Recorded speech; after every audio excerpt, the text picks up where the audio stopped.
Well, good evening. Welcome. My name is Joe Wilson. I'm one of the directors here at Brilsey. I am delighted to welcome you here to this evening's inaugural lecture of the series around Bath as a World Heritage Site. So welcome in person and welcome virtually to the people who are dialing in. So this series of talks was devised by Professor Barry Gilbertson, who is here this evening. Barry will be chairing this talk and the others as well. So we are delighted to be hosting these talks. So at this point, I will hand over to Barry, and good luck.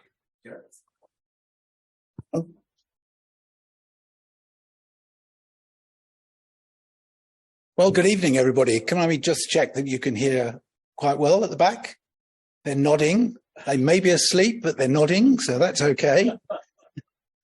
So as it says on the screen here, this is my role. It's a voluntary role, chairing the World Heritage Site, and it's something which gives me a huge amount of pleasure to see so many people here in the room this evening. We have as of this afternoon, we had 89 people signed up to be here in person, and there's a few more than that now, I think. And we have another 20 plus people listening and watching online. This is why I'm standing in front of a green screen, so that you can see me down in this corner. You don't need to see me here in this corner, but that's what they're seeing. So hello, everybody down in the line. The alternative apparently was a blue screen, and that would have maybe looked like Superman. So I'm not going to fly across the room. So thinking about what we were trying to do today was this idea of talking about the 6 attributes of outstanding universal value which apply to the City of Bath's 1987 World Heritage inscription. And when we tried to take them in order, we thought that the first one should be somebody of some particular eminence, and he's sitting here on the side, Peter Davenport. I was going to call him somebody of archaeological eminence, but I thought that might make him seem even older than I am, so I didn't think that was quite right. But the first thing we have to do before we get going is to talk about the quiz. Now, in order to drum up your attention, Brilsey came up with the idea that they should hold a quiz, and they were going to give a prize of 6 tickets, so one for every one of the 6 talks. Now, you may not have seen this, but the question was, how many times has Bath been accorded World Heritage status? So if we were to test the room, how many people would know the answer to that? Go, 1, 2, 3, 4. Oh, look, loads and loads of people. Yes, it's 12. What the thing is, it was 2, but we did get 24 correct entries, and the winner, who already knows that she's won because she's here tonight using one of her tickets, I assume, was Judith Barnsby. So where's Judith? Oh, there you are. Yeah, big round of applause for Judith.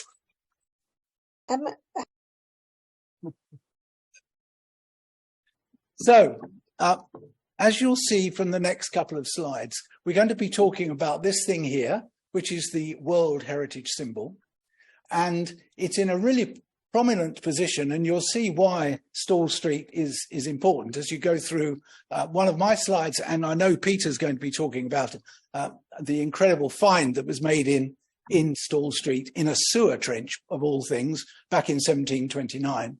1727. But I would just say, I know a lot of people have been concerned about these columns here in Bath Street, which were painted recently.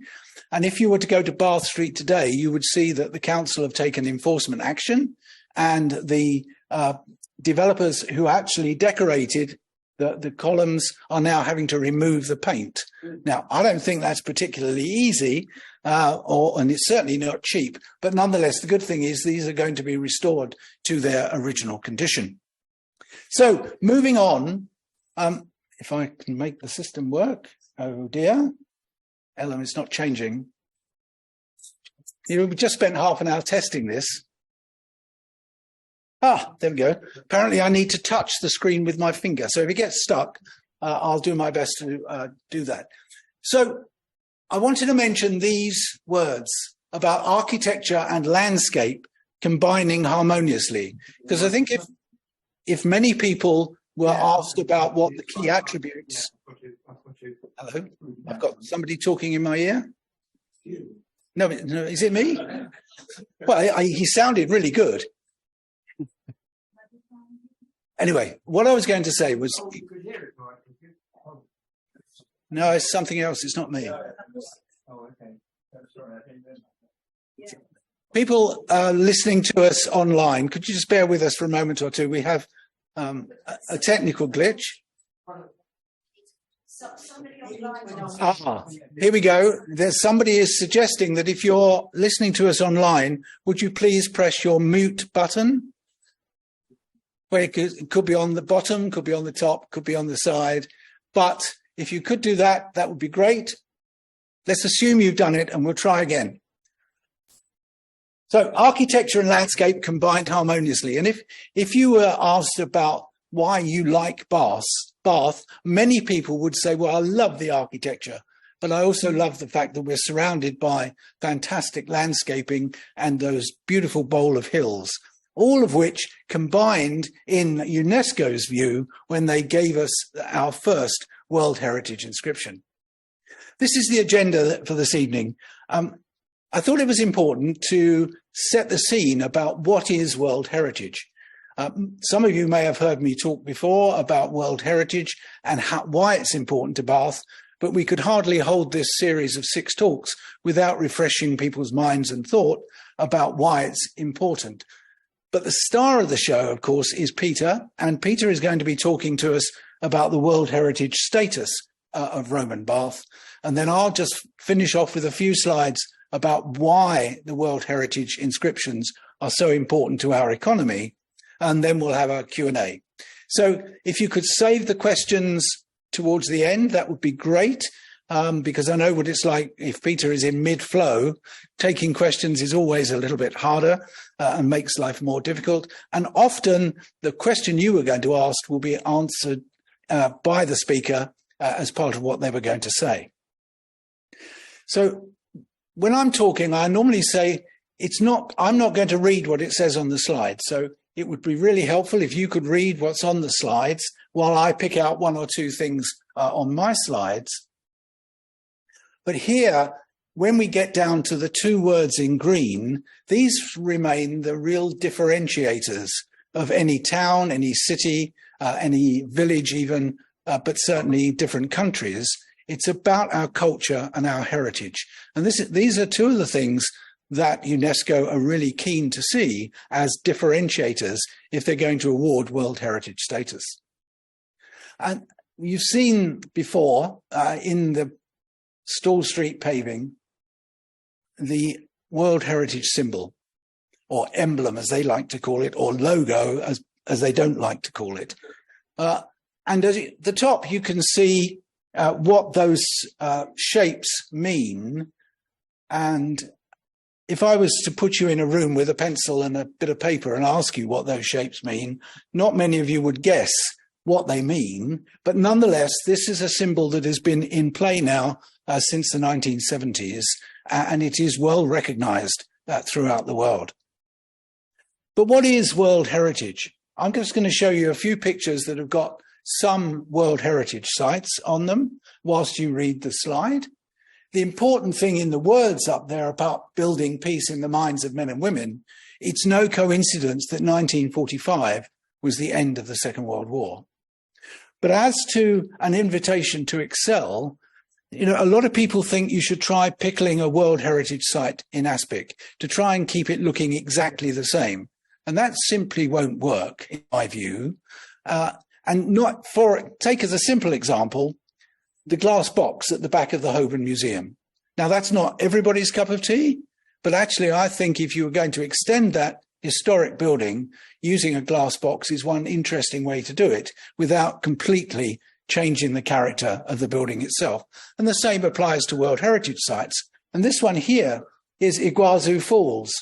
This is located exactly on the boundary between Argentina and Brazil, and it has 132 waterfalls in 2.5 kilometers of a horseshoe. And so that makes it pretty special. It's not the world's biggest waterfall because it has these 132 different ones flowing into this river at the bottom. This is where it all began. And again, if you're reading the slide, you'll be ahead of me. But this is an amazing temple, a series of 2 temples, actually. And these little colored dots at the bottom are people. And without going into too much detail, when it was the Aswan Dam was being built, the view was that the Egyptian government were going to flood the valley. And in flooding the valley, this whole temple structure would have been underwater. And so they said to the world, can you help us? And the world chipped in, as you can see up here, around $40 million in the middle 60s. So you can see that would be an awful lot of money today. And they needed a lot of money because they took this apart block by block, just not the outside, but the inside of the temples as well, and moved it 200 meters away from what would be the edge of Lake Nasser and 60 meters up from where it was sitting originally. And that's what they spent the $40 million on. And that's what gave UNESCO the bright idea of saying, let's see if we can do something here which really is transnational. It's involving people from around the world, saving our heritage. And in this case, a really important part of Egypt's heritage, because these are statues of Ramses II. And you can see how, when they were put there, you know, that's well worth saving. And they did a tremendous job. People always ask me about, will we lose our World Heritage status? It's a big question, and it's not an easy question to answer. What might threaten it here in Bath? People think that building a new rugby stadium in the centre of the World Heritage City, it is controversial. It doesn't have planning consent yet. In fact, there are no plans in front of the council at the moment. But it's the sort of thing that UNESCO are looking at closely in exactly the same way as they did with Liverpool, who were delisted in 2021. I won't go into great detail about why they were delisted, but it does have something to do with the Everton Football Club stadium that was being built in the city. And actually, the underlying problem was that the City of Liverpool Council actually lost patience with UNESCO asking them questions and trying to make sure that the fabric of that part of Liverpool wasn't destroyed. And then UNESCO lost patience with Liverpool, essentially. And so they had to lose their listing. There are 2.5 others. Now, 2.5 sounds a bit strange, but one of them is in Oman, or was in Oman, where there was a particular breed of deer, which was in Oman in a sanctuary. And when the Omani government decided that they were going to cut down the sanctuary from many, many hectares of land to just a very, very small, almost zoo-like sanctuary, UNESCO said, well, I'm sorry, you can't do that and retain your World Heritage Site. And in fact, those deer have now died out as a species. And the other one was a city in Germany where the view was, shall we build you a bridge to get rid of all the traffic from the center of the town, or would you prefer to lose your World Heritage status? And inevitably, the population said, we'd like a bridge, please, to get rid of all the traffic out of the center of the city. And the last one is in Georgia, where there's a monastery and a palace, and both of these were created as a World Heritage Site. Unfortunately, the Georgia government took hold of the palace and really ramped it up and virtually replaced it. So they had to lose half of their World Heritage Site. The monastery is still a World Heritage Site. But in terms of responsibility, this is hugely important as well. And although this looks quite complicated, if you start at the top, you can follow down through UNESCO to, in our case, the UK government, and in particular, the Department of Digital Culture, Media and Sport. And for all 33 World Heritage Sites that in the UK and territories, they actually get responsibility taken down to the local authority. And from that comes the board that I chair. And down here, we have the Enhancement Fund, which I'm going to mention briefly towards the end. And these are our 2 World Heritage Sites. This is 1987. This is 2021. And the important thing about that is that there are only, as far as we know, 22 double inscribed World Heritage Sites in the world. And we are one of those 22.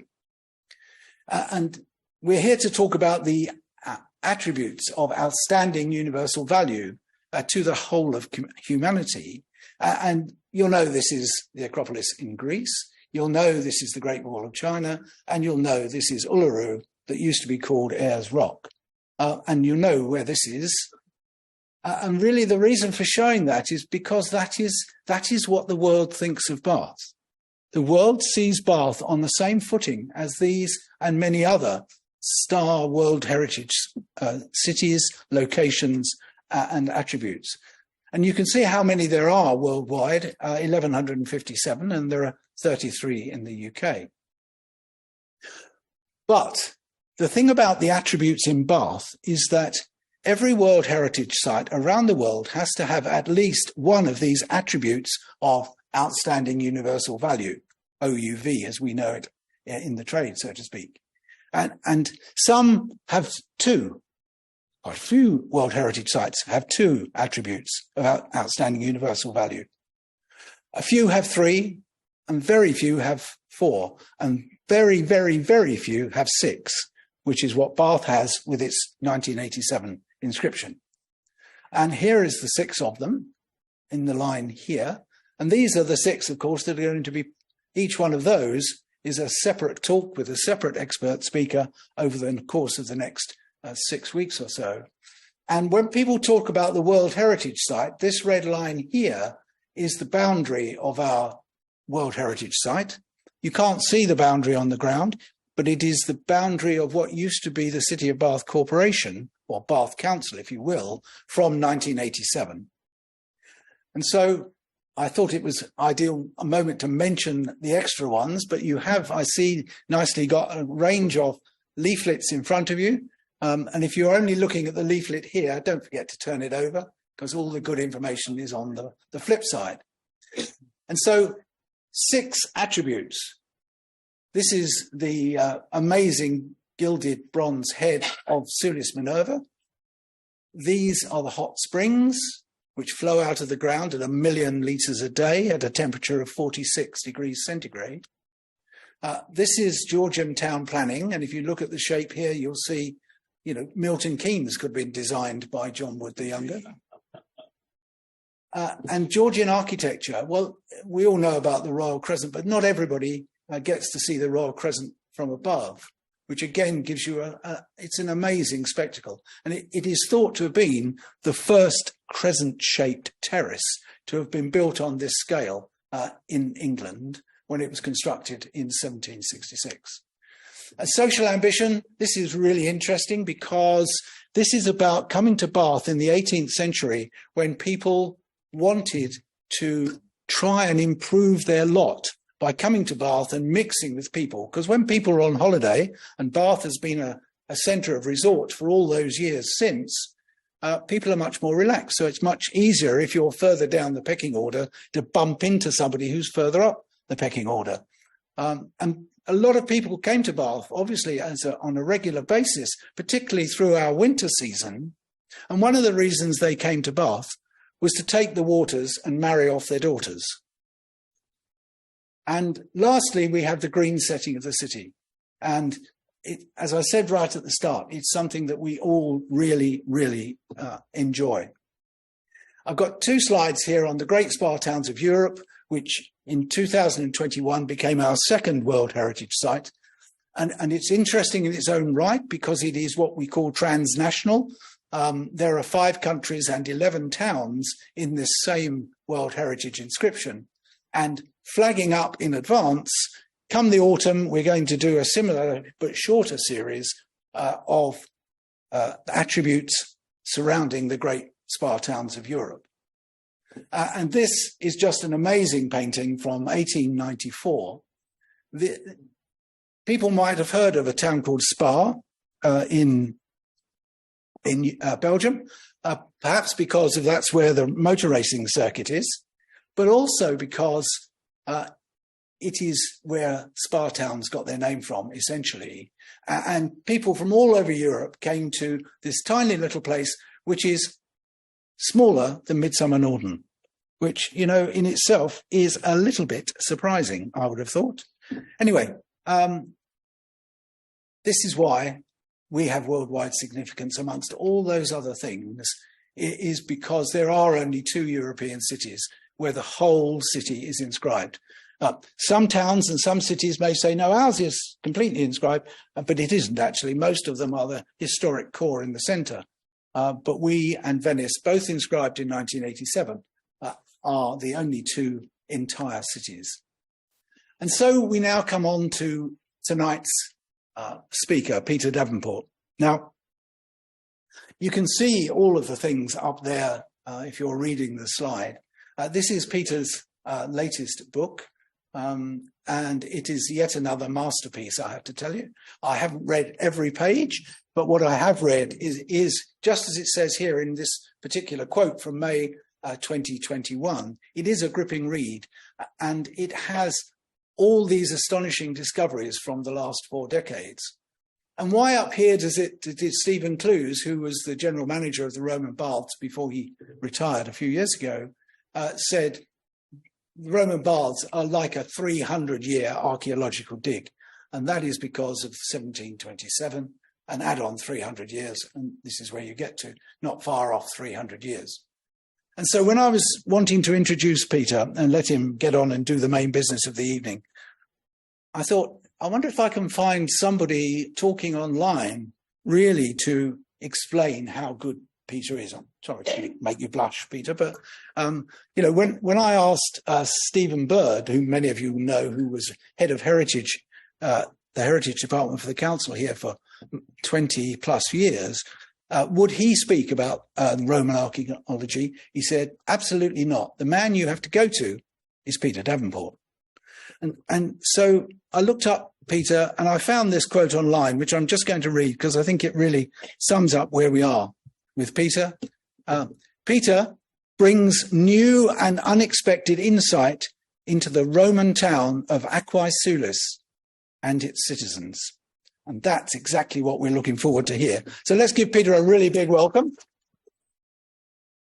I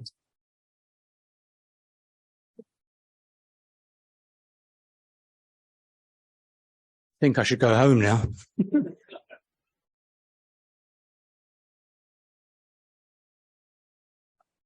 I'm going to be talking about Roman Bath and World Heritage. I'm going to try to say what makes the Roman remains at Bath part of the outstanding universal value, the OUV of the World Heritage Site.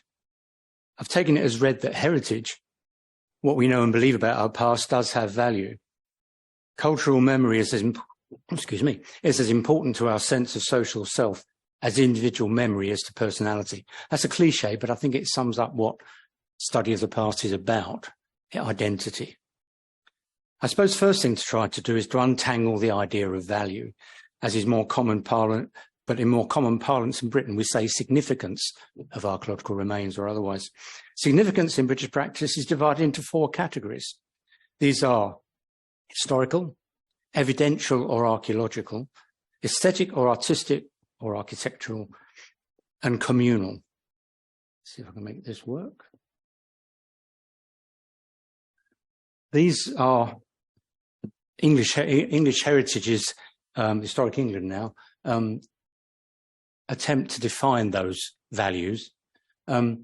Evidential value derives from the potential of a place to yield evidence about past human activity. It's fairly obvious, that's archaeology, historical documents, and so on. Historical value derives from the ways in which past people, events, and aspects of life can be connected through a place to the present. It tends to be illustrative or associative. In other words, it doesn't always give you, in this context, new information. It explains and shows how those values relate to what we to that particular place and to our view of it. Aesthetic value is perhaps the easiest one in a way, derives from the places in which people draw sensory and intellectual stimulation from a place. And communal value, which derives from the meanings of a place for the people who relate to it or for whom it figures in their collective experience and memory. These values are closely associated with historical and aesthetic values, but tend to have additional and specific aspects. It's evident that the Roman remains in Bath have high evidential or archaeological significance, in that they still retain much evidence of the Roman way of life and its impact on the native population, of the physical character of the remains and what they can tell us properly investigated, of the extent, development and history of Aquae Sulis. The high value we give to this potential as a society is indicated by our planning laws and other legislation designed to protect and enhance it. However, such value has not always been and sometimes still is not universally accepted. It's only since the 1970s that the argument for preservation, or at least adequate record, has become broadly accepted, and from the late 1980s to the present is incorporated in legal and planning practice. And such protections can, in theory, be removed as society's attitudes change. Barry's talked about the removal of World Heritage status from Liverpool's waterfront and other sites around the world. And that's really because the local populations, the local government, decides that it's no longer that important to them. But the point is, it's the local planning authority that makes, or in this case, incites a decision. The Roman remains also have historical value. Roman Britain is much more poorly documented than people assume. Bath is mentioned just twice in ancient Roman texts. Once by the geographer Ptolemy, who records it actually as Aquae Calidi, hot waters. And in the Antonine itinerary, which is a kind of a road map without a map, it's a list of place names, in the 3rd century when the name Aquae Sulis appears. It's clearly referred to by the writer Solinus, but he doesn't actually name it. He says in Britain there are many great rivers and hot springs richly adorned for the use of men. Over these springs, the goddess Minerva is patron, and in her temple the eternal flames never whiten into ash. But when the flame declines, it turns into rocky lumps. Now, because there is a local coalfield, and that seems to describe a coal fire, and the fact that it's the temple of Minerva makes it fairly clear that he's talking, and this is the only hot spring in the British Isles. It's fairly obvious he's talking about Aquae Sulis, about Bath.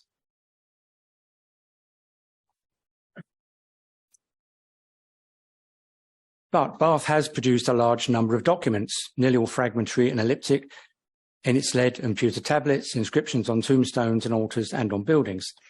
The people of Aquae Sulis and its visitors remain shadowy, but we can still get a sense of the human stories, concerns and hopes from what they've left us. They connect us to their present and our past and help us to populate the physical remains that have been uncovered. So we have the petitions, or the juridical letters, as Roger Tomlin, who translated them, calls them. They're letters to the goddess. Please, can I have this done for me? Some of them are indeed curses on a malefactor who's done something wrong, and the person there wants the goddess to put things right for them. And I'll be talking about those in more detail a bit later. And then we also have tombstones, and this one's particularly poignant. It's in the Roman Baths Museum.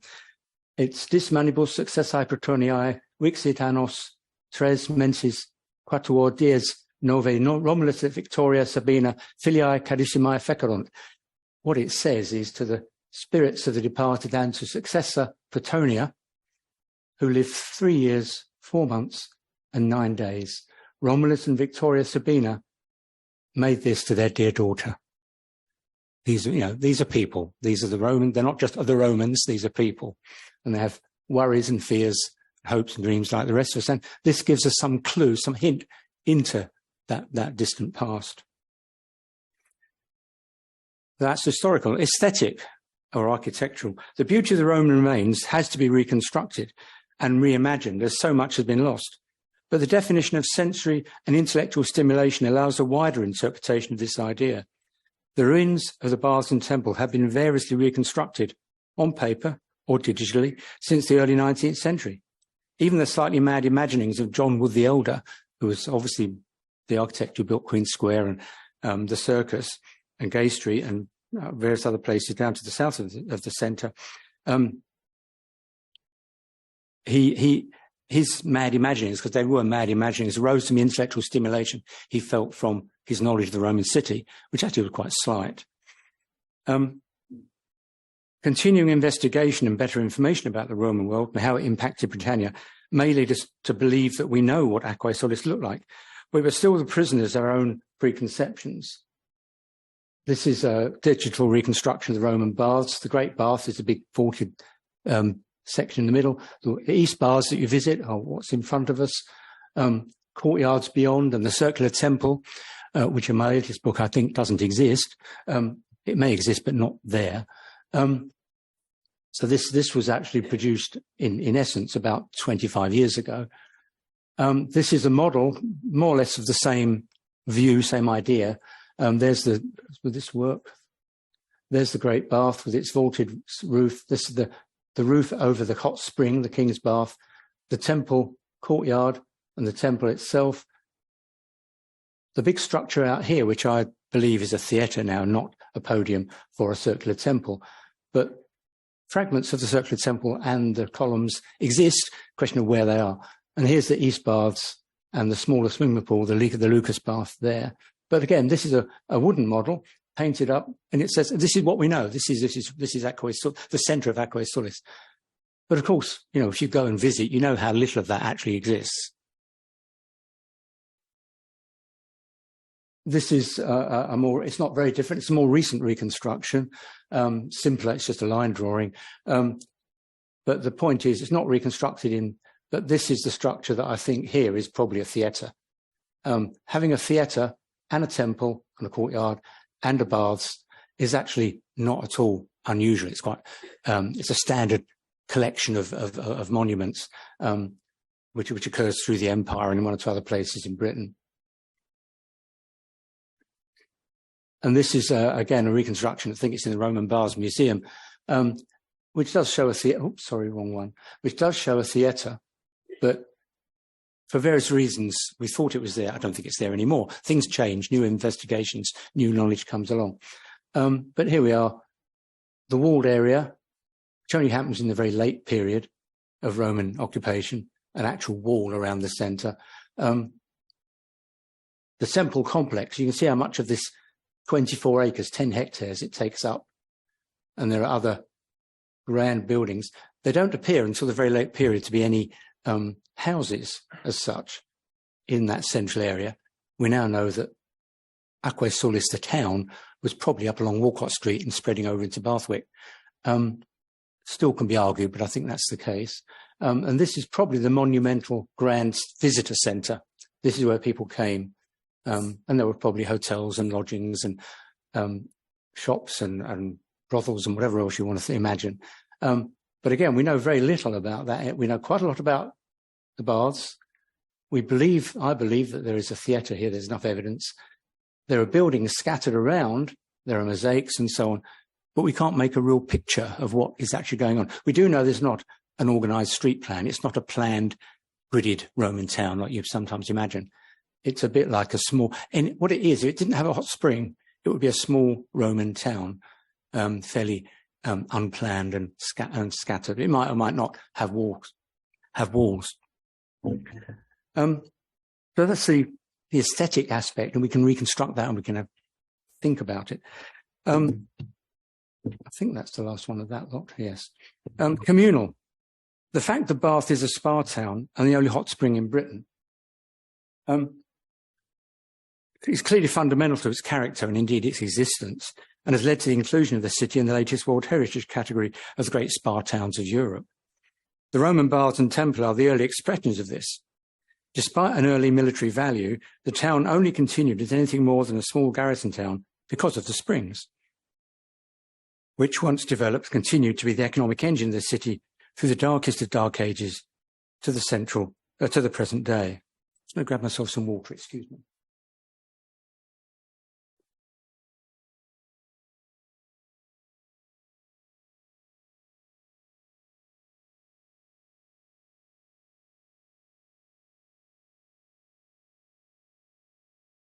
The Roman baths and temples symbolise both the fact that Bath is a spa town, and its continued importance civically.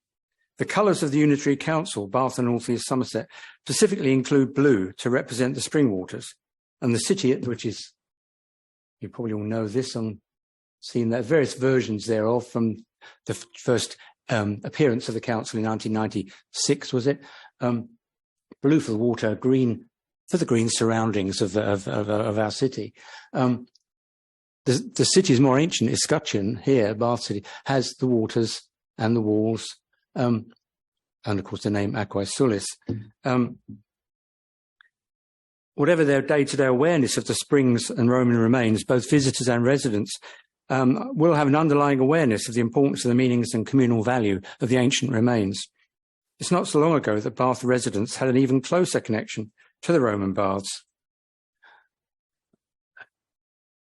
The Roman rendezvous was part of the early Bath festival, and there was jazz playing in the stage put up here, and you could actually bathe in the Great Bath. This was, of course, long before we knew anything about the health dangers of the amoeba and all the rest of it. This went on until I think about 1970. And it was the late 70s that we really discovered that it wasn't a healthy thing really to do. It's very difficult to catch the amoeba, so it's not very likely that many people in Roman times even, let alone later, actually died of amoebic meningitis, because it's a very difficult thing to catch. Once you catch it, it kills you, which is why there are signs saying don't touch the water, don't drink the water when you go there.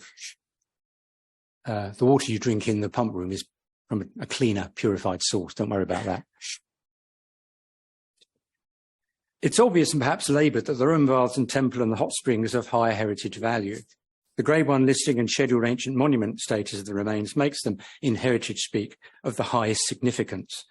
This significance derives from all four categories, but particularly from the good level of preservation of the remains, their accessibility, and their association with the hot springs. There are other extensive and originally as impressive Roman baths in Britain, for example, at the Jury Baths in Leicester or the Basilica Baths at Wroxeter. That's the top one is the surviving wall of the baths at Leicester, which survived because it was part of that church that's behind it. Excavations in the 50s and 60s revealed it. And it's a very extensive bath, but it's just an ordinary bath. It's not a thermal bath. And then Wroxeter down below, again, the old work, the big upstanding section of one of the great halls of the baths. And then these other buildings in front, which are the baths, an open-air swimming pool and so on. But these are just dry remains. There's no water on these sites anymore, and they never were thermal baths.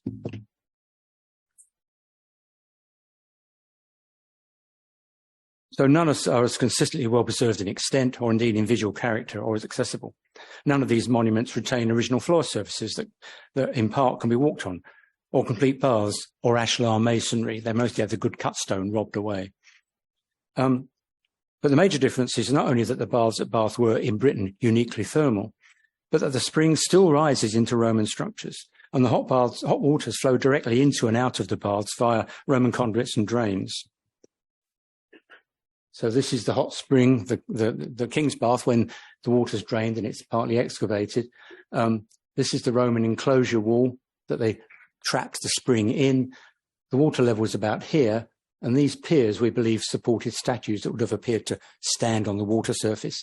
And that's the Roman wall behind with a window and another window, which looks into the West Baths beyond. And of course, the Great Bath with its hot water flowing through it, it flows through very gently. So it's really quite hot at this end, and it's quite tepid at that end. So you could actually choose your temperature. And of course, the Great Drain, discovered actually in the 18th century, then forgotten about, and then rediscovered in the 19th century. That takes the water most of the way down to the river, Not all the way, because there are more modern drains that continue the line. But it's all functioning as it did nearly 2,000 years ago. So in this sense, the Roman baths are still a living presence, not merely a dead monument. Okay, why of outstanding universal value? World Heritage Sites are defined as places of outstanding universal value, which are so exceptional to transcend national boundaries and to be of common importance to present and future generations of all humanity. Let me check whether I've got that. No, that's another slide. Oh, that's that one. Oh, that's just the final one in the Great Bath. It still retains even its lead lining. There's about 80 tons of lead there, probably from the Mendips. And of course, you all know it's only Roman up to that level.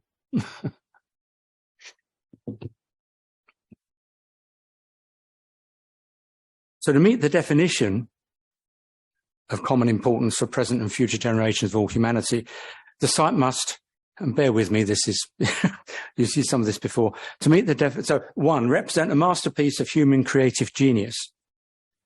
2, exhibit an important interchange of human values over a span of time or within a cultural area of the world on developments in architectural technology, monumental arts, town planning, or landscape design. Now, I'll come back to that. 3, it must bear a unique or at least exceptional testimony to a cultural tradition or to a civilization which is living or which has disappeared. Or 4, be an outstanding example of a type of building or architectural or technological ensemble or landscape which illustrates a significant stage or stages in human history. Or 5, be an outstanding example of a traditional human settlement or land use which is representative of a culture, especially when it has become vulnerable. And there are 2 further tests. The site must meet the test of authenticity in design, material, workmanship, or setting. That's not, it shouldn't be over-restored or recreated. It's got to be the real thing. And 2, it must have adequate legal and or traditional protection and management mechanisms to ensure the conservation of the nominated cultural properties. And that's where the local authority comes in and British legislation comes in. Without that, you can't have a heritage site. Bath overall was inscribed as a World Heritage Site in 87 for criteria 1, 2, and 4. And I might think that 3 would have a bearing. The city also meets the 2 further tests of authenticity and adequate legislative protection.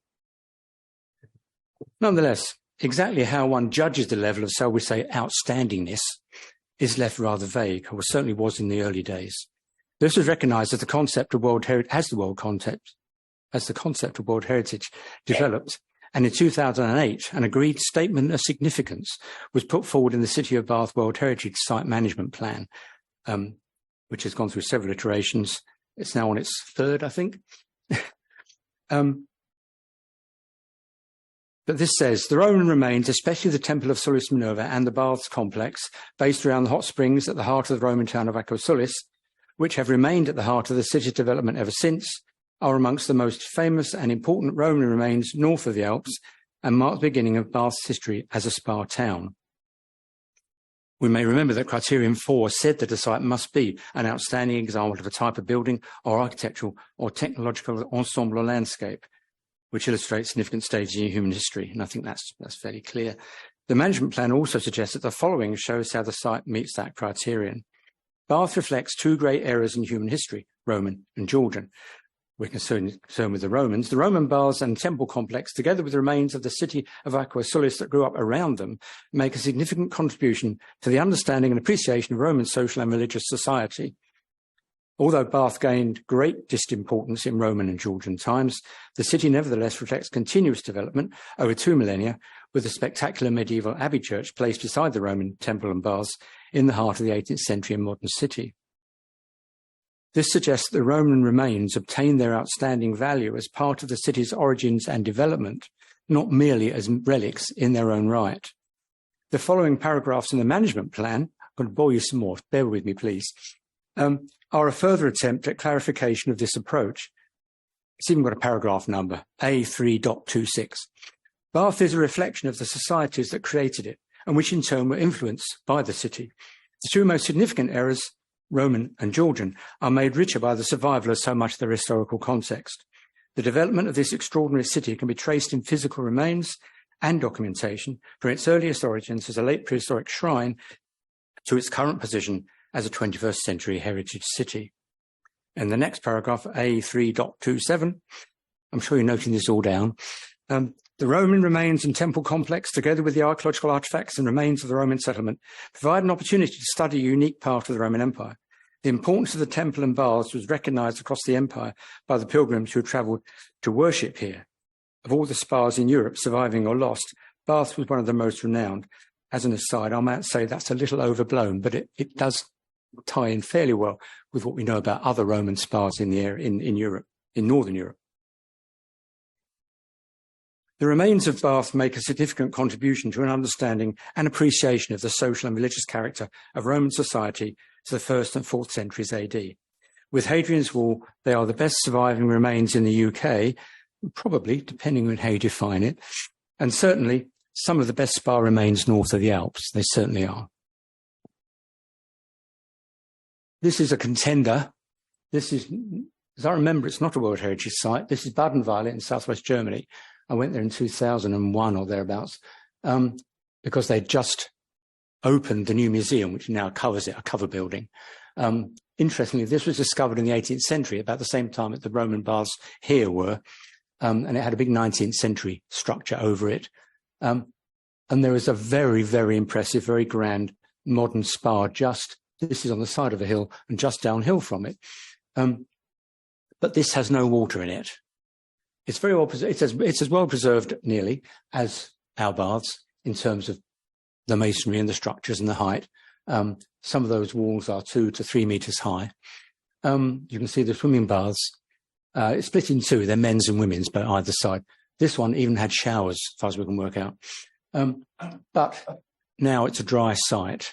It's very impressive, it's as extensive as our baths here, but no water, and that does make a big difference.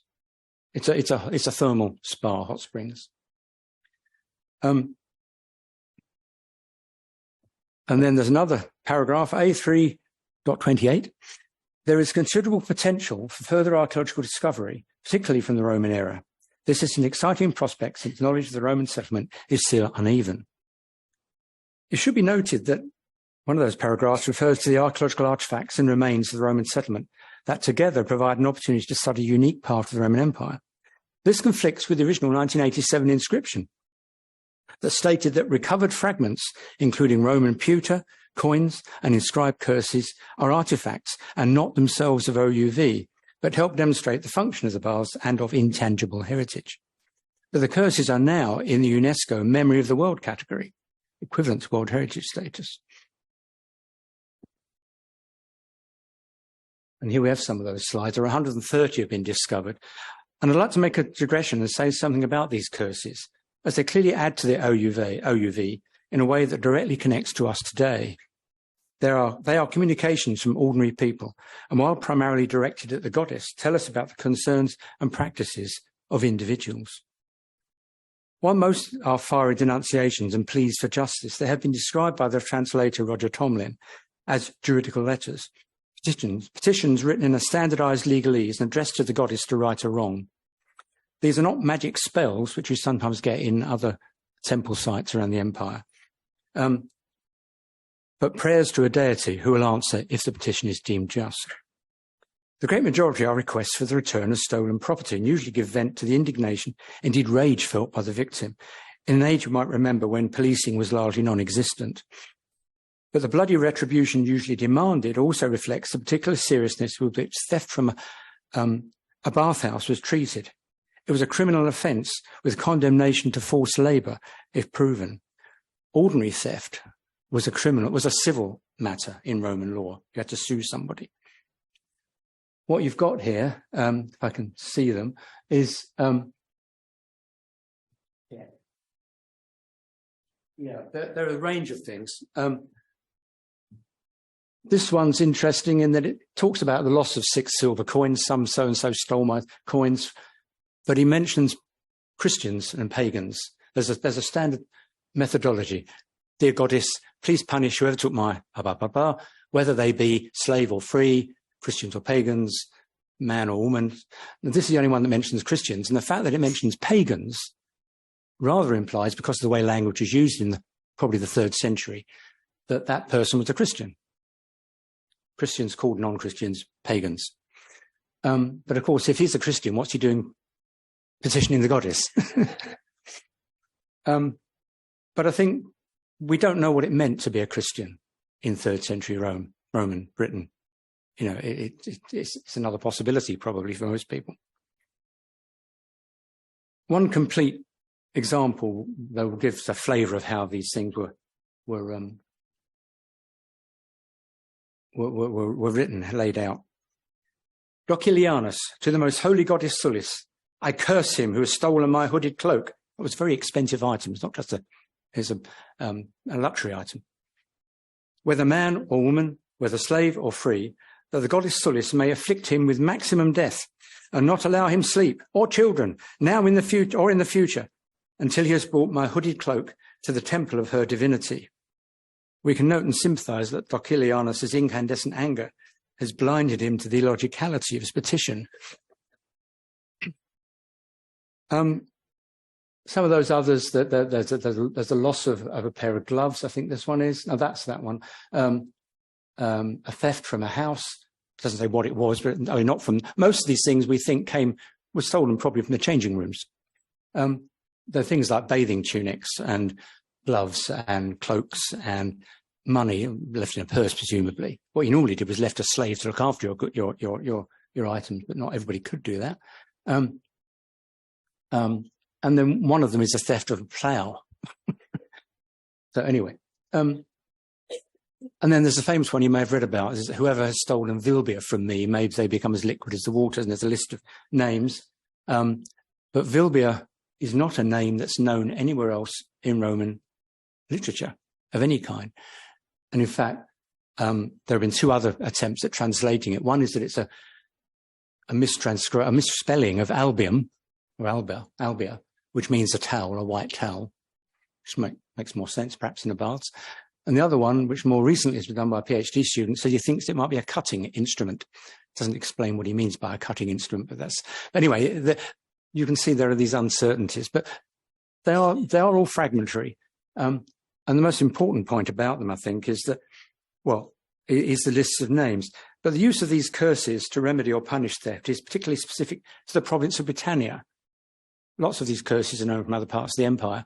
Very few of them are actually about theft. I don't know if that means that the British were particularly light-fingered. But anyway, but nearly all the Bath examples do relate to it. Annianus has lost 6 silver coins, and so has another supplicant whose name is lost.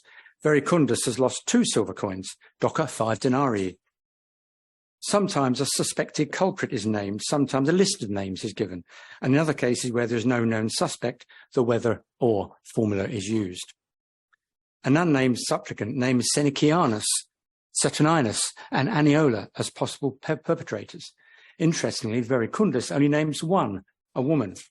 Why is it not possible to accuse these people directly? Perhaps these losses were fraud or trickery rather than outright theft. Annianus uses both approaches. He gives a list of 18 names who might be responsible. 10 are Roman and 8, interestingly, are Celtic. As is revealed in the other curses and some inscriptions, the people of Rome and Bath seem to have used Roman and Celtic names with complete indifference. Annianus uses the whether or formula, but he's the guy who also mentions Christian or pagan, along with other alternatives. We have seen money stolen and cloaks taken, but most things could be stolen. Brocchimedis lost 2 gloves. Solinus and Canticina lost their bathing tunics as well. These were after bathing dressing gowns, not swimming costumes. The lists are a fascinating trove of names in Aquae Sulis. There are 150 individual names. 21 are petitioners, the rest are suspects. And over half the total are British or Celtic. We have a family group, it's one of the more interesting ones. Euricalus, his wife Docilosa, son and daughter Docilis and Docilina, brother Decentius and his wife Elogiosa, who swore an oath on the 12th of April, unfortunately don't know which year, at the spring of the goddess Sulis, which you know from this petition was called the Fons Sulis, the fountain of Sulis, or the spring of Sulis. Eurycalos's family were clearly trying to resolve a family dispute. What it says is, whosoever has perjured himself there, you are to make him pay for it to the goddess Sulis in his own blood. And there's this list of names of who all subscribe to this. We're telling the truth, honest. If one of the family was guilty, they clearly feared the rest of the family more than the goddess. The root doc for so many Bath names is interesting. We've already noted Doca, Docimedis, Docilianus, as well as the three above. Tomlin points out that a tablet from the temple at Uli, about 40 miles north of here, is in the same handwriting, it's the only known occurrence, as a man called by a man called Docilinus, who's probably the same as Docilianus. The handwriting's the same, probably a misspelling. He even uses the same phrasing and threats. Doca is identified as a Celtic name, with the other forms being Romanizations, but Latin Docilis, however, also has a connotation of well-bred, amenable, pleasant, our word docile. Docilosa clearly thought it was a good one to use. Another list is simply that, but has an interesting mix of names, statuses and epithets. They are Reveta, Victoria and her husband, Vindicunus, Cunimolius and his wife Minervina, interestingly named for the goddess, Cunitius the slave and his wife Sanovara, Lavidendus and Matonus, also slaves, and Clinius, the tax collector's thief, and Metianus. Of these 11 names, 8 are British. This almost sounds like a group of associates, all of lower status, slaves and perhaps an enforcer. And presumably the name of the epithet of the tax collector's thief means that these are intended to be the perpetrators who are to be cursed, not the people putting the petition to the goddess in. I noted the legalistic formulaic nature of the wording on the tablets. Who actually wrote them? Tomlin has identified at least 88 different handwritings in the text from Bath. That only 2 tablets are in the same hand and not from the same place strongly suggests that this reflects that the petitioner wrote it out, not a professional scribe who must have been there to help. The standard forms implied that guidance was given. Perhaps it was important that the goddess received the tablet from the supplicant's hand. This is suggested as well by one curse that contains the line, "The written page as copied out." The form was provided, the writing was yours to do. This implies that literacy was relatively common among ordinary Aquesulians and visitors, but that it was not universal is indicated by 5 tablets that are covered in pseudo-writing, scribbles, text-like scribbles that rudely mimicked writing. It was clearly more important that it was written by a petitioner than that it was legible. The goddess would, after all, know what was required. One tablet can be read but not understood. This is because while it is in Latin letters, it appears to be in a British language, the precursor of Welsh. Enough is known of this language to recognise it, but not to understand the wording here, other than a few probable names. It's perhaps not surprising that Britain was spoken under the Roman occupation, but its being written it implies that the supplicant spoke no Latin, the normal language of administration and religion, and this probably implies a very low status. The curses are normally written in vulgar Latin, the everyday language of the Middle and late Western Empire, in a way that implies it was in common usage. Most likely, as in British imperial days, different languages were in use for different purposes and at different levels. People would have had varying levels of ability to use the one most appropriate to the situation. Bath also has the largest collection of stone inscription in Britain outside the military zone, telling us a great deal about the inhabitants and visitors and what they were doing here. It would indeed be a little odd that these and the amazing, if not unique, certainly extremely rare objects thrown into the spring were not further referenced as part of the OUV. 13,000 coins, including several golden, quite a number of silver ones. The gold ones represent almost a year's salary for somebody. They're a very thought about gift, or desperate. And these things are almost certainly worn out temple plate. Most of them are inscribed with, "This is the property of the goddess Sulis Minerva," but they're worn out and they're patched and then they're thrown into the spring as an appropriate place to get rid of ritual items. And of course, the head of Minerva, the gilt bronze head found in 1727 in a sewer trench being dug down the middle of Stall Street, probably somewhere near the World Heritage symbol, but we're not quite sure yet. A bit more work needs to be done to identify some various houses that are referred to in the 18th century as being near the find spot. We know how deep it was. We've got Bernard Lenz, a local artist, did a section drawing, basically a painting of the hole in the ground and the trench that they found it in, but it's not clear where that trench exactly was.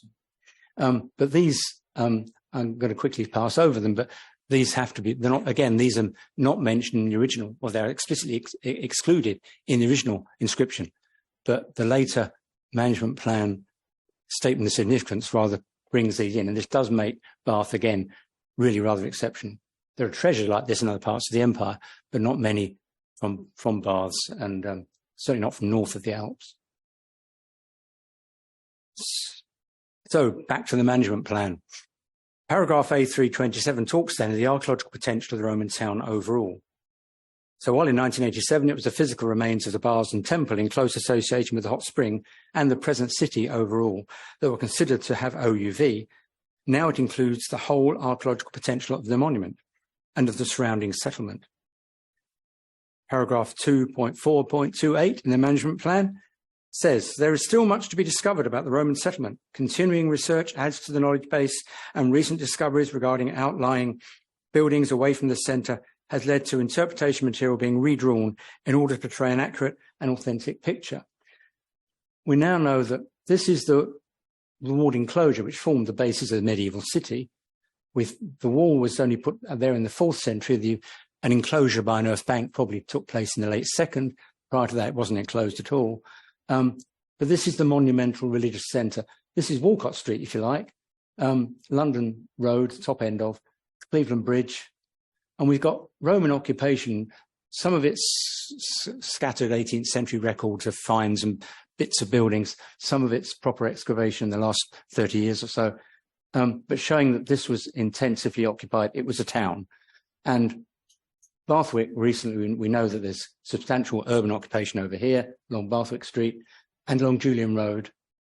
And there are what we call suburban villas around the outside of the city. These are far too close to 500 metres, that sort of distance, from the centre. And that one's the furthest out, it's nearly a kilometre. But that's much, much closer than villas, as we understand them normally are. Country estates, there are quite a lot of around Bath, but they're, several miles out.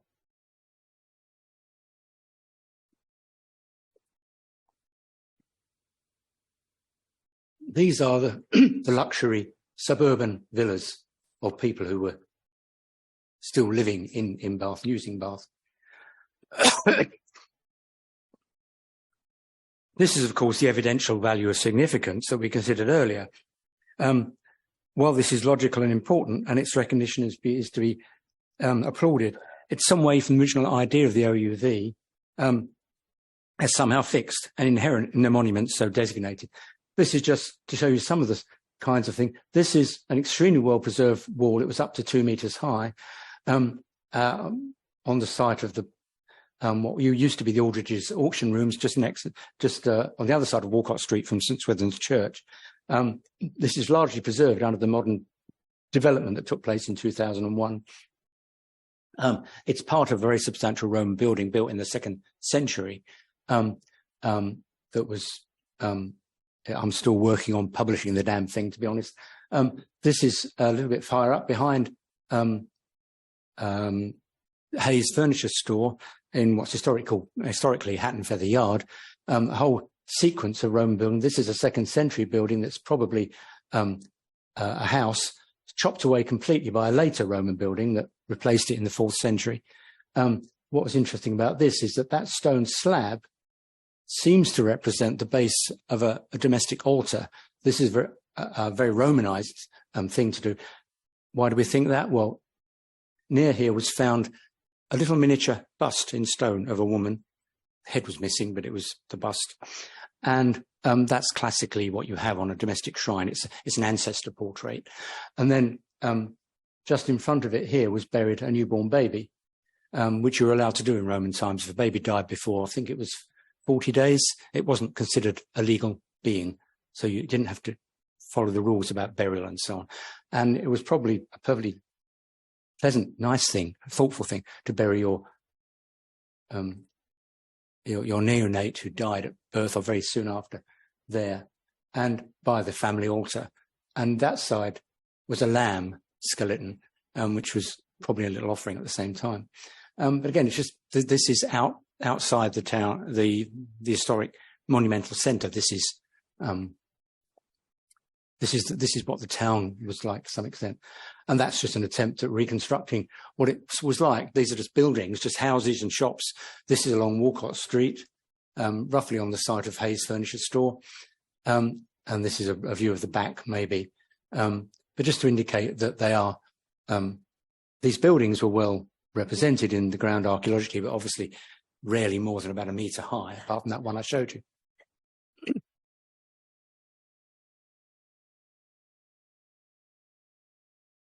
So the idea that the OUV is not fixed, it can change as our ideas about what it is changes, ties in with philosophical, the idea that it develops and changes, ties in with a lot of recent scholarly articles about world heritage and what it means, and the fact that as disciplines and societies change, we can reinterpret the OUVs of sites and bring new ones in, and occasionally lose them. So what's the outstanding universal value of the Roman baths and temple? I hope it's emerged from the foregoing that the OUV of the Roman monument, that is its international significance, depends only to a degree on the actual archaeological and architectural origin of the city, architectural character, magnificent and of national importance as it is, but as much on its place as the origin of the city as a spa. Its role in the development of the hot springs, even after it was ruined and buried, and in inspiring the development of the city across the centuries, even to today. That it's visible and visitable and attracts people from literally all over the world attests to its universal appeal. In addition, while there are many Roman spa ruins across the empire, indeed just about wherever there were thermal springs, there is indeed something outstanding about baths, almost unique, and that's the fact that north of the Alps, this is the only thermal baths where it's possible to walk where Romans walked, to see the hot water from the Roman spring filling the baths through Roman conduits and then draining to the river, in large part through the Roman Great Drain. The only examples that rival this in the entire empire are in Algeria, Essa Halin, and Turkey, Pamukkale. You can visit both of those. That's Essa Halin. They've got a circular bath like we have. It's still filled with hot water. There is a bath just beyond, as well as a square bath. These are the Roman remains. It's been in use ever since Roman times, so you can imagine there's late antique and Arab and French colonial and all sorts of additions around this building, rather like the baths here. But you can still bathe there. At Pamukkale, it's still used for bathing. You can still go there, but you can see nothing of the Roman remains because they're completely covered in travertine, the limestone that comes up with the spring water like it does in Bath. And you'd actually have to take a pneumatic drill and hack your way through. The actual source of the spring still has a Roman building in Pamukkale around it, and you can go and bathe in these waters, but you just have to imagine what's below. So unlike these examples, the waters at Solis still flow into, through, and away from her baths, and their extent and preservation allows the visitor almost to share the experience of the Roman bather, not in a dry archaeological site, but a living one. Thank you.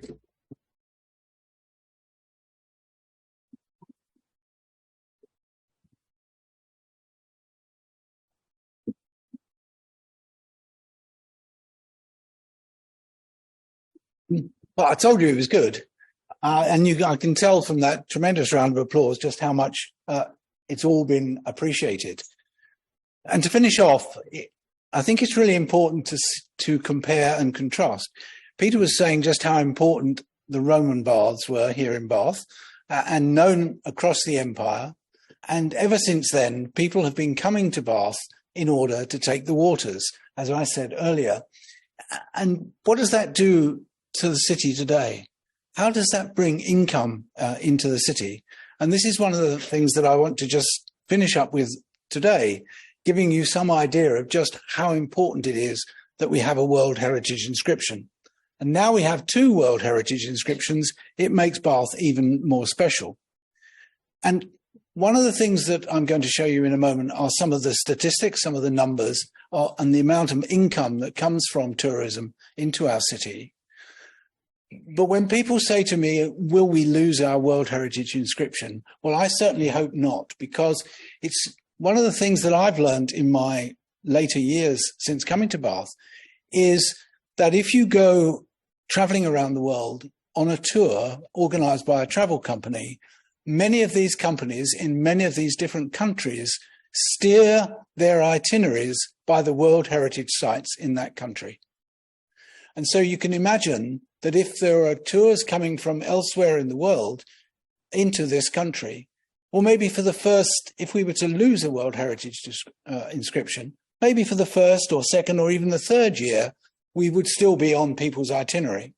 But you can see that over time, if we cease to be a World Heritage site, actually our popularity would cease. And that would have, as you'll see in a moment, quite a material effect on our city's income. But before I do that, let me just show you some of the statistics about the city. We all live here. Some of us live much further away, because perhaps that's one of the reasons why you're listening to us online, is that you're not actually here in Bath. But those of us that are living here will recognize a lot of these things. The sort of number of people who actually live in the city within the World Heritage area of the city too. The fact that we have scheduled ancient monuments, partly actually, as Peter suggested, in the Roman baths, but also in the Min, in the old Mineral Water Hospital, in the grounds enclosed behind the Mineral Water Hospital. And that's one of the reasons why the development has not proceeded since the building was sold, first of all, about 4 years ago, because I don't think the developers really understood that there was a scheduled ancient monument in the grounds of the Mineral Water Hospital. And there's a scheduled ancient monument actually in the foundations. There's a beautiful mosaic at the bottom of the staircase, but down at a very low level. And that's, I think, holding up the development while they figure out how they're going to do with that. And when you look at the number of listed buildings we have in the city, and you can see there how it is the largest number outside London, outside Westminster, actually. We have 3 hot springs. We obviously the one flowing into the baths. You also have the Hetling Spring, which is just a little bit further out, and you have the Crossbath Spring. And these are, as Peter rightly said, they are the only hot springs in the UK. And that makes us, again, unique to have them. People believe they've come from rainfall some 10,000 years ago over the Mendip Hills, and eventually they burst through the surface into our springs. But I'm not a geologist, and I wouldn't be able to tell you whether that's true or not. But the fact of the matter is that it's helped us enormously in getting our second World Heritage inscription, because we've been able to directly monetize our spring into the Roman baths. And we were one of the first people in the world to be able to do that, so the historians tell us. But look at the other issue that you've got to deal with here. Because we have so many listed buildings, you have not just all these planning consents, but also the listed building consents, which is the highest number for any UK World Heritage site. But what that's also done, of course, with the Roman baths is last year they completed the Archway project, and there's the World Heritage Interpretation Centre now in York Street, and beyond that is the Claw Learning Centre for both adults and school children. Actually, it's a tremendous venue for learning. But if you haven't been yet into York Street to the Interpretation Centre, I do urge you to go there. I also urge you to take your friends and visitors there, because it gives you a snapshot of why the city is so important. And it's gauged at ages from child through to adult. So there are some things that you can do. You can put your hand in the hot water, so to speak. That's what the children all seem to want to be able to do. But also there are some maps and guidance and various volunteers working there every day. And one of the things we're really hoping to achieve is because of the large number of people we have coming visiting the city, is to try and encourage people out of the city, up into the hills and further out on different trails. And actually, one of the things we're doing at the moment is we are compiling a list of the published trails in and around Bath. It will surprise you that we've already found 30 published trails, from trees to history to windows. A whole different range of things are available, and we're intending through the World Heritage site to publish all of these trails online in one website, so that people coming to the city and people who live here can dip into all of these different trails to see so many things that are happening in and around our city. So that's in York Street, immediately behind the Roman Baths. Now, here's some tourism numbers. Now, I can see you're looking and thinking, why is it still 2018? Well, several reasons. One, we've had a pandemic since then. And secondly, tourism numbers are always at least 1 year, often 2 years behind. So these are the only numbers we actually have to work with at the moment. We're expecting the new numbers from last year anytime soon. Now look at the growth in 2 years, from 5.7 million visitors a year to 6.25 million. That's 6,250,000 people coming to our city, our little tiny city. That's a huge number, but look how much income they bring to the city. So when you're moaning that there's another guide party walking just in front of where you want to be, just forgive them a little bit, because that without that economy, the council and a lot of the traders would find life difficult. And actually, a lot of the shops that we have wouldn't be here for a city of 65,000 people. So you have to just take some of the rough with the smooth, if you will. Look, this is a massive growth here in these numbers here, trying to get people to stay overnight as opposed to people who just are day visitors. So you might argue that the day visitors are the sort of kiss me quick visitors. You know, if you were going to a seaside town and buying a hat with "Kiss Me Quick" written across the top, or a little badge, they come into the city, many of them. Not all of them are of this ilk, but a lot of the coaches may come to Bath, drive into the centre, drive along Royal Avenue, stop, take a photograph of the Royal Crescent, and then go on to somewhere else, like Stonehenge or Warwick or somewhere else. So leaving no income, only their marks of their tyres on our pavements.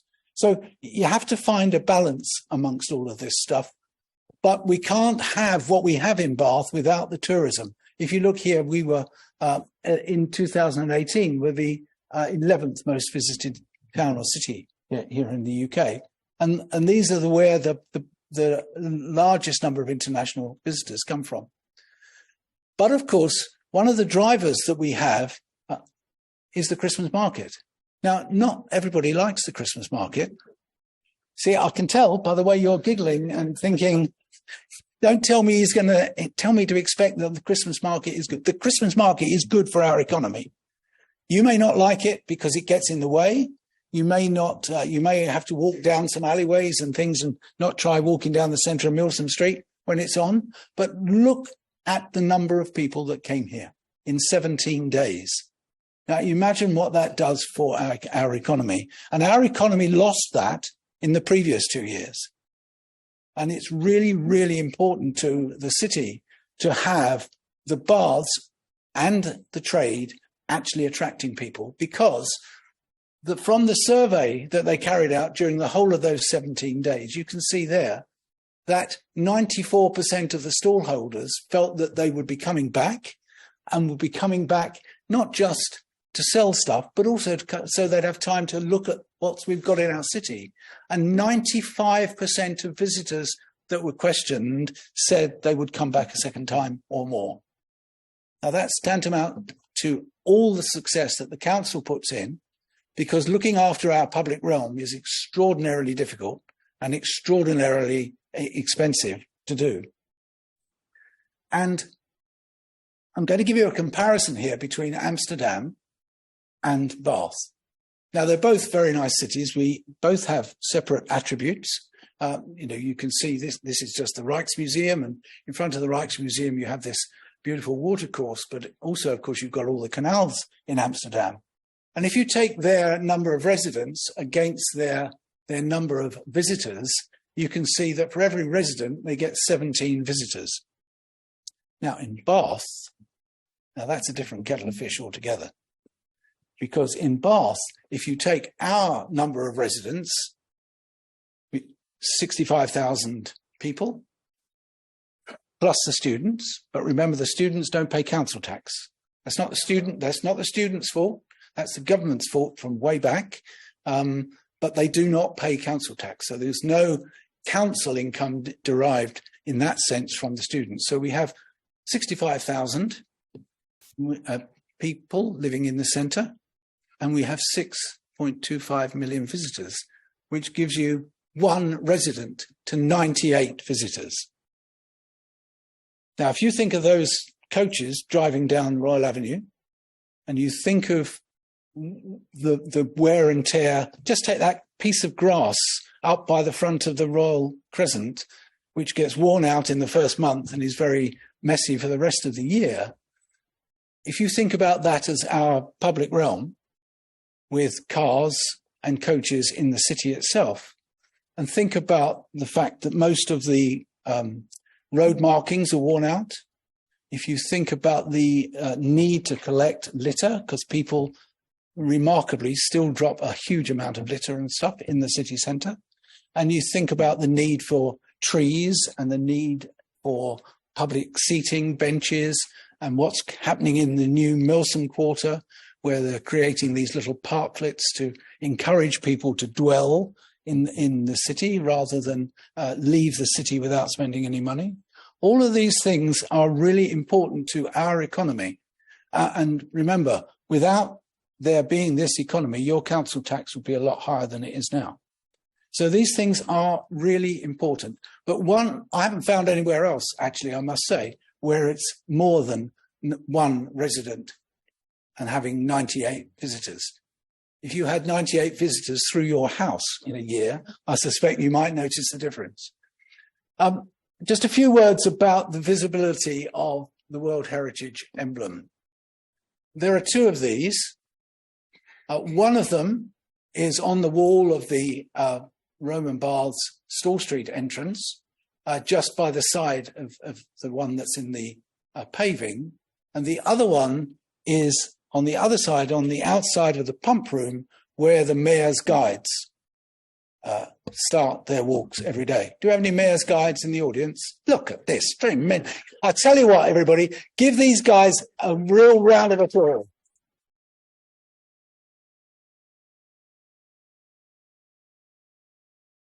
If you've ever been on one of their tours, each and every one of them is individual but fantastic.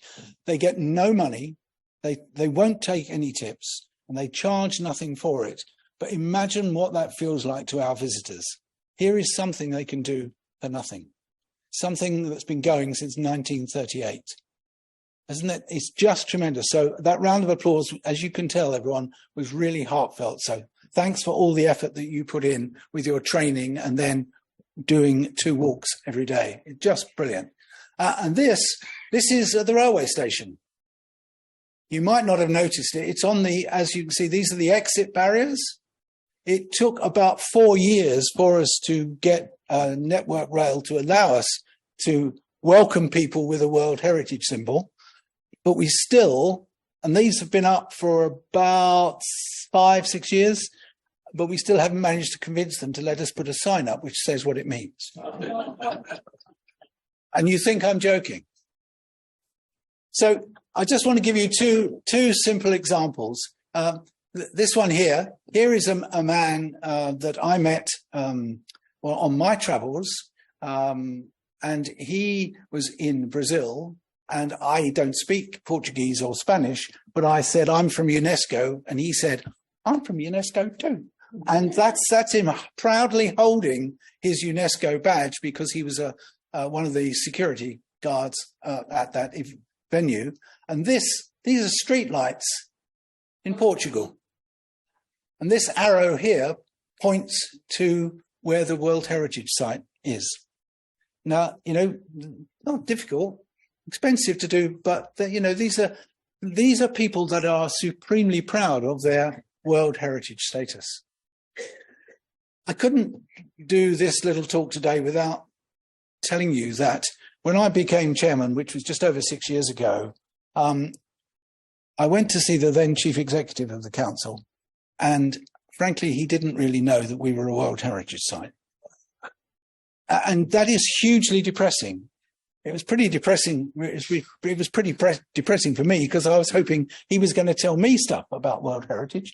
And so I set about with my colleague, Tony Crouch, who's somewhere in the audience here this evening. Tony, thank you. We set about devising a talk which I could take out to clubs, societies, residents associations, and the like around the city, talking about what is World Heritage and talking about why it's really important that we have World Heritage status. And as you can see, I've now done the talk 63 times and to a lot of people. And a lot of people self-refer and ring up and say, could you come and give the talk to our group? So that's why this question mark is here. That's me saying to you, if you're from a group, a society or a residents association, and you'd like a 45-minute, 1 hour talk, we come and do it, and we do it for nothing. We don't charge. What we want is you to be more aware of our World Heritage status. We sometimes say to organisations, if you can afford it, perhaps you could donate £50 to our enhancement fund. This is a fund that was set up probably about 12 or 13 years ago now, and the council give us £20,000 a year, and the Bath Preservation Trust give us £5,000 a year. So we have a budget of 25,000 here. And what we try to do is we try to carry out items of work that the council will never get to because the cost is so small. It costs them more than the cost of the repair to actually do the work. Admin connected with making the repair is more expensive than the work. And so we do that on a voluntary basis. But what we do using our money is we do what bankers call leverage. We try not to fund things entirely ourselves. We try to bring in some of the charitable funds and trusts from elsewhere in the country. And we try to get, if it's a shop we don't work on people's own homes, but we do work on projects sometimes that are involved with commercial organisations, and we ask them each to make a contribution so that we can get to it. So some of the things we've done recently, we have replaced with period lighting those beautiful Walcott steps that most of us know from the bottom and to the top, and that was a drug exchange. And one of the reasons it was a drug exchange at night was because it was so badly lit. And so we worked with heritage and lighting consultants to replace the lighting. We've redecorated as much as we can at the moment. And we now know that it is no longer a drug exchange because they can't shoot out the lights or with an air gun. So little things like that. We have repaired something like 65 different street signs at first floor level in the city. And the person that helps us all to do that is Ainsley, you're here somewhere, Ainsley. There you are. Now, I'd like you to give Ainsley a big round of applause. So she does all this for nothing. She runs all our projects.